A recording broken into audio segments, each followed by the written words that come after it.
guys, welcome to our talk show. Keep it brief, keep it real. I'm Bianca. And I'm Shiny. Today we're going to talk about talking. Not just kind of talking, but the kind that makes people actually want to listen. We didn't just make this up. We watched 6 amazing TED Talks that totally changed the way we look at communication. And believe us, this stuff makes us difference in everyday life. So now we're going to break down that what we learn in the way that personal, honest, and hopeful and helpful. Let's start with Celeste Headley's 10 ways to have a better communication. One thing she said that really stayed with me was be present. Seems simple, but we don't really do it. Most of the time when someone's talking, we're not listening, we're planning what to say next. Or worse, we're faking listening while on our phones. Same. I used to nod while scrolling and wonder why people stop talking to me mid-sentence. I thought I was multitasking, but really, I was disrespecting the moment. So my cousin got into med school. Oh, that's cool. Yeah, he said like super hard, like, Wait, who are we talking about again? wow, never mind. Wait, sorry, I want to hear. Tell me again from the start. Conversations are better when people know you're actually there. Celeste also said to be prepared to learn something from everyone you talk to, even people you don't like. That one challenged me. I tried it with someone I usually ignore in group work, and it worked. We actually had a good conversation. It showed me how many chances we miss just because we're not open. Next is Julian Treasure in this top 5 ways to listen better. Listening is something we think we do naturally, but it turns out it's a skill and we're losing it. He introduced the rasa. It's a technique.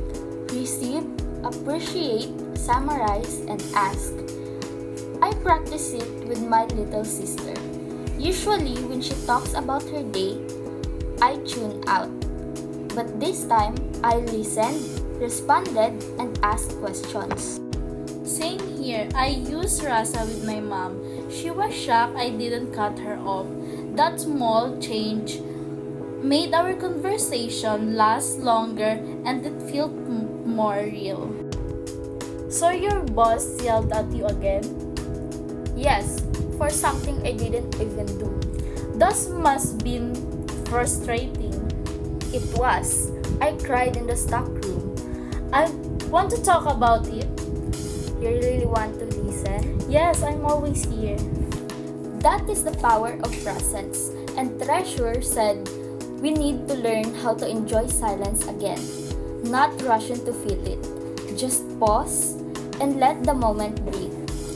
Chris Finning's talk, the 60 seconds that make or break a conversation, taught us about TIP, topic, intent, and point. It is the fastest way to stop rambling and actually say something useful. I used to take forever to explaining this. Like, so basically, I just thought maybe if we could possibly, and people already tone out, with TIP, I start clear. Here's the fun test. Try explaining what we're doing right now in 20 seconds using TIP. Shiny, you can demo it. TIP, T for topic, our communication talk show. I intend to share what we learned from TED Talks. P for point, better communication starts with listening, presence, and clarity. That's actually so clean. I am using TIP and recitations now, and my teachers definitely notice. Like for example, we're planning a school project. Okay, topic, group presentation, and the intent Let's improve how we deliver. And the point, let's stop reading slides and talk like real people. Finally, someone said it. Conversation don't have to be long to be meaningful. That's the magic of TIP. Andrew Tarbin said humor is a skill, not a talent. That gave me hope because I always felt not funny. Me too. But he explained it well. Humor isn't about being a clown. It is about noticing what's funny and using it to connect. Like for example, there is a group report moment and I am the one who's reporting. So, yeah, based on our findings, nobody in the group understood this part. So we googled it together, cried a little, and here we are. That moment actually made everyone relax. Humor can break tension, especially in awkward conversation. Just be kind with it, never sarcastic or hurtful. Now, even if I make mistake, a small jokes when representing, it makes everything flow smoother.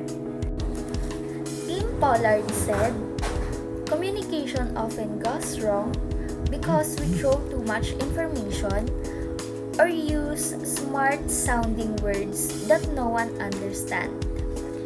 His advice? Be simple, be focused, be clear. I tested it in my class when explaining a complex concept and I keep it basic. For example, school explanation. So instead of saying photoreceptors respond to electromagnetic radiation, I just said, I see light, light sends signal to the brain. Way better. Now, I don't try to sound smart. I try to make sense. And people understand me more when I stop trying to impress them. Anthony Lasinais, talk remind us that you always communicate something even when you say nothing. That made me think about body language. The way we cross our arms, eye roll, or even give dry replies. It all speaks louder than words. Hey, are you okay? I'm fine. Are you sure? Because everything about you says you're not. People, remember how you made them feel. Not every convo needs perfect grammar, but it needs real emotion. And that's where we're learning to speak with honesty, clarity, and care. Before this project, I thought communication was just talking. But now I know it's about how you talk, why you talk, and what you make others feel. Honestly, it was challenging to unlearn bad habits like interrupting, zoning out, or rushing to reply. But we practice a lot. Grown. And now, even in normal convos, we use TIP, we actually listen, and we pause before we speak. So yeah, we're still learning, but we've started something better, something real.